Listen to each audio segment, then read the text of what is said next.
It's a damn shame how Miami wasted the best quarterback to ever play for this program. Cam Ward is Miami's all-time single-season leader in passing yards and passing touchdowns. He is going to be a finalist for the Heisman Trophy this year. And this is the best season that Miami has had since 2017. And you really felt like the stars were perfectly aligned for Miami to win the ACC title. If there was ever a perfect opportunity for Miami to truly be back, in my opinion, it was this season.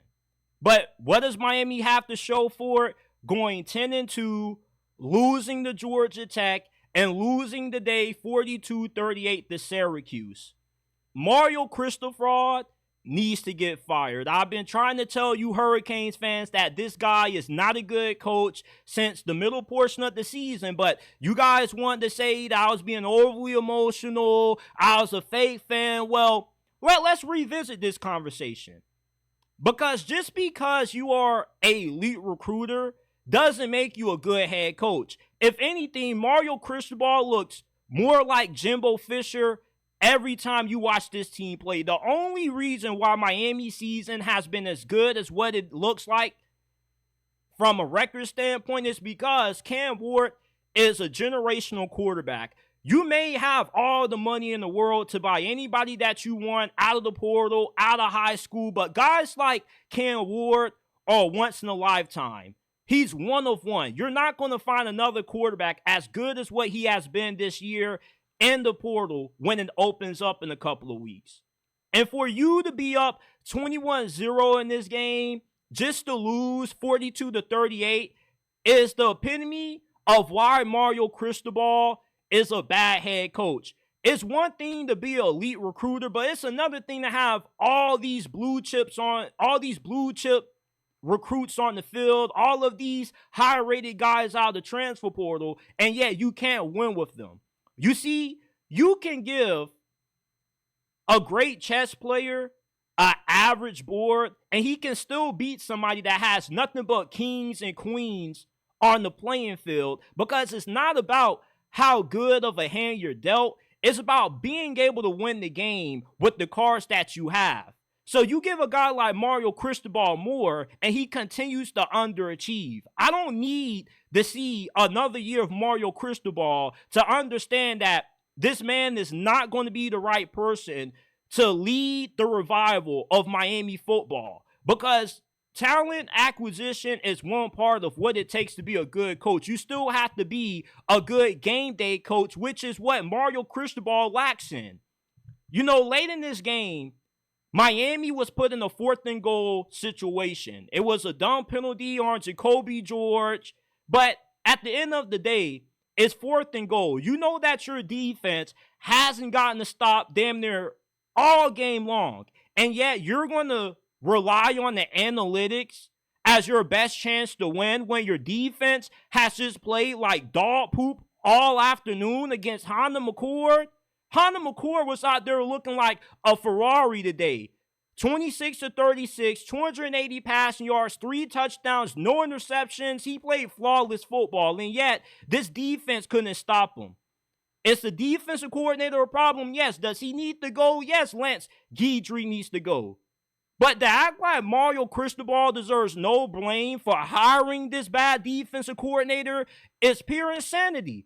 Just because you get tired of going through coaches and you're tired of starting over year after year when you get another whiff, doesn't mean that you stop trying to find the right guy. Mario Cristobal, when he left, Oregon fans celebrated because they knew whoever they were going to get was an upgrade. Dan Lanning has Oregon competing for national championships. Is Oregon losing to teams that they have no business losing to? No, Mario Cristobal is, though.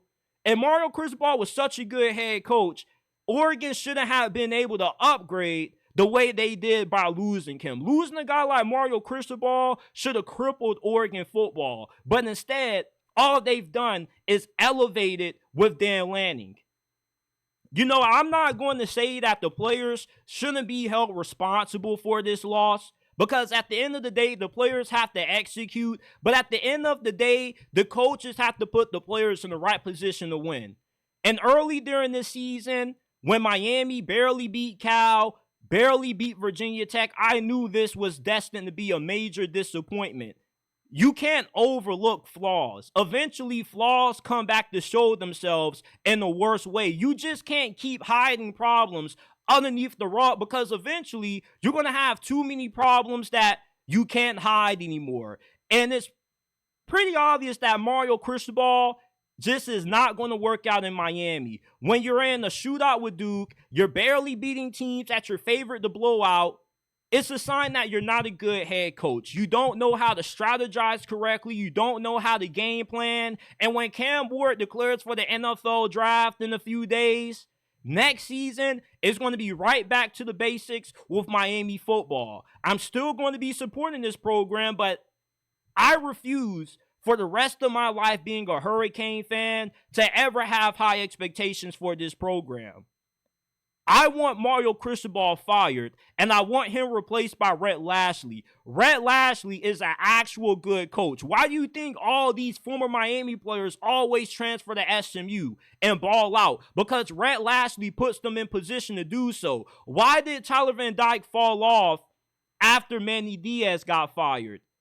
It was because of Rhett Lashlee. Rhett Lashlee was the only guy who has had Tyler Van Dyke playing good football. Look at what he's doing right now at SMU. Last year, they won the American. And their first season in the ACC, they're going to the ACC title game. Rhett Lashlee is a fantastic head coach, and he's doing more with way less of a budget than what Mario Cristobal had to work with this year. What happened to all these defensive linemen, guys like Tyler Barron and whatnot, who Miami gave up a lot of NIL money to acquire? Where were they in this game? You know, as bad as the secondary is, you mean to tell me that Mario Cristobal is such a great recruiter that true freshman that was getting cooked out there, left on the island, was a bad investment, but he's supposed to be a good head coach? You know, Mario Cristobal, to me, is Jimbo Fisher reincarnated. He just wasted the best quarterback in Miami Hurricanes history.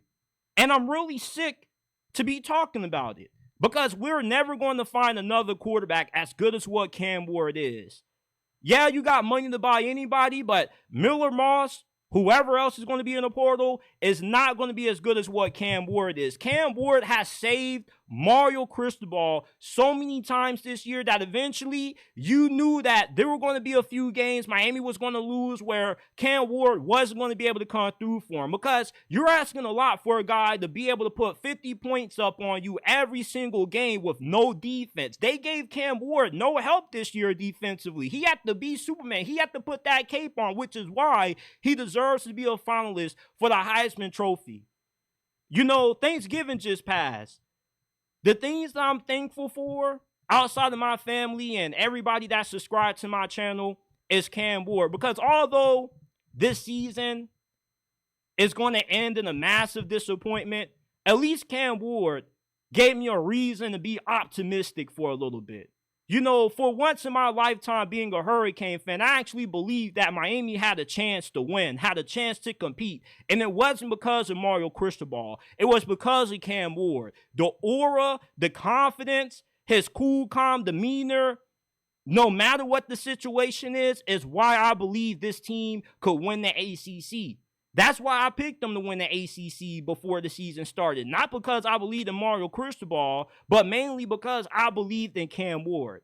Because guys like Cam Ward are one of one. They don't grow on trees. And when he leaves, it's right back to the basics for Miami. 7-9 wins max.